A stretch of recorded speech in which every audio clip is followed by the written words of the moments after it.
Roger Montgomery, great to have you back in. Now, you're Thanks, going to be Ticky. a Cassandra today, all about our retailers. Well, look, if asset prices were all at bargain basement prices and prospects were bright, I wouldn't be. But at the moment, we've got entirely the opposite scenario for retailing stocks. Last week when we spoke, you might remember we talked about property. And that's going to have some second order effects on the retail industry. So the first risk for a lot of retailers in Australia is the fact that some people are going to lose their jobs in the construction industry. So the construction industry, you might remember in October last year... Because that's had a high in terms of... Yeah, well, in October last year, you might remember that we had more cranes on residential construction in Australia than I think it was New York, Los Angeles, Calgary, Toronto, Seattle and a few other cities in the United States combined. In Australia, we had more going.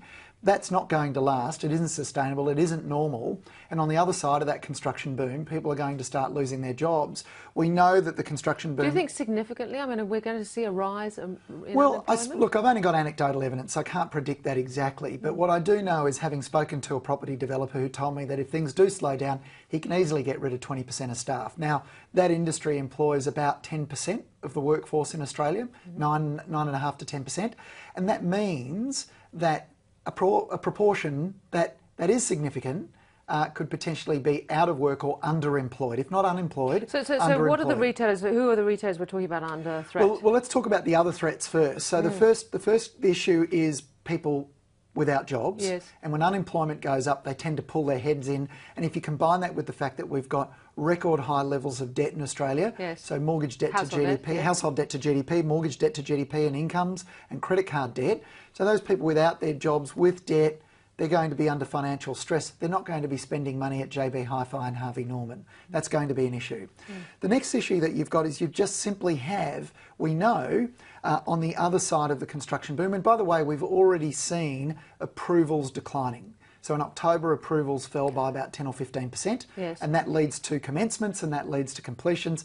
And those completions, and this is the point I'm going to make, those completions ultimately are followed by fit out. So people go and buy furniture, they buy fridges, they buy toasters and all those appliances. So those to fit the out source. those Because I was apartments. going to say something like a Nick Scali, for example, has done very well. Of course they've done very well, but you can't invest by looking in the rearview mirror, and you can't expect that the future is going to look exactly like the past. So we know that alterations and additions, for example, follows house sales volume. And we know that in 2013, house sales were growing by about 15% per annum. Now it's declining, it's negative 10% per annum. So 10 months later, we'll see a decline in alterations and additions. And that means that we're going to see less renovation demand related consumable spending. And presumably one threat that we can see coming, everybody's talking about it, I don't know when it's actually going to happen, is Amazon on the other side of things. Yes, and that's the third cloud on the horizon for retailers in Australia. What people don't realise is Amazon is very much focused on its logistics business, and it's also focused on maximising the return for that logistics spend. And there's a number of ways that it does that. The first thing that it does is it looks for items that it can sell that are high value and cheap to ship. And they're small packages, they're light, but they're high value. So that's where they will start. Electronics. That's where they'll come in, do you think? Headphones, for example, that's exactly. And sporting goods is another one where they'll come in. Now, what they do is they look for reputable dealers or reputable sellers for that particular product that already are selling at, let's say, $100 for the unit, and they will sell that. They'll pitch that product at $95. Yeah. If you're a retailer and your only offer to customers is assortment or range and price, yes. you're in massive trouble.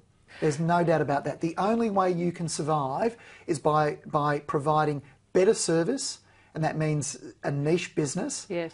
And or you've got a reputable brand that isn't sold on Amazon. Is it going to be that much cheaper to start with? Because as I understand it, when Amazon first comes in, it's not that much cheaper. It's when they get a lot of players around within Amazon actually being competitive, the so-called flywheel. Yeah, that's right. They provide that platform on the marketplace. Yeah. So once that platform on the marketplace is there, then they're scalping the ticket from the buyer and the seller, yes.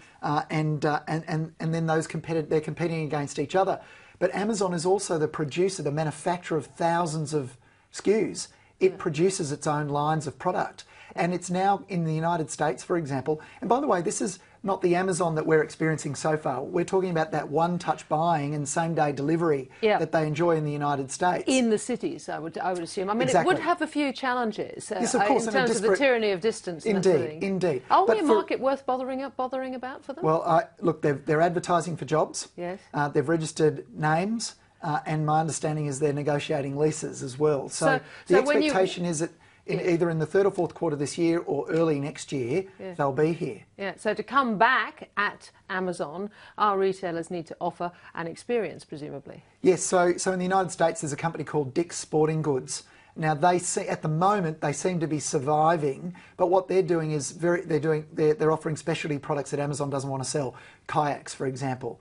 Difficult to ship, or archery equipment. That needs the retail industry, is that what you're saying? Well, archery that needs to be advised on. A bow, for example, that needs to be strung, or a bicycle that needs to be fitted to your size.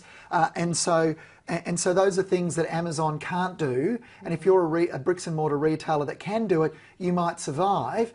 But ultimately, it's still a niche. And it's a smaller niche, and so you'll probably not grow as fast as you would have liked, and you'll probably remain a niche. So for the likes of Harvey Norman, the likes of JB Hi-Fi, Big W, Target, Kmart. And when do you think they will really start cutting in Amazon to those businesses? Well, within 18 months of Amazon launching, we'll start to see some pressure. But remember, overlaying that is this slowdown in the construction boom and the slowdown in demand to fit out new apartments. So just briefly, would Amazon would presumably be hit by that as well as anything else? Yes, but remember they're starting from a very low base, so it's all growth for them. Roger Montgomery, I hope you're not 100% right about that. Look, I hope for the sake of jobs in Australia that I'm wrong. But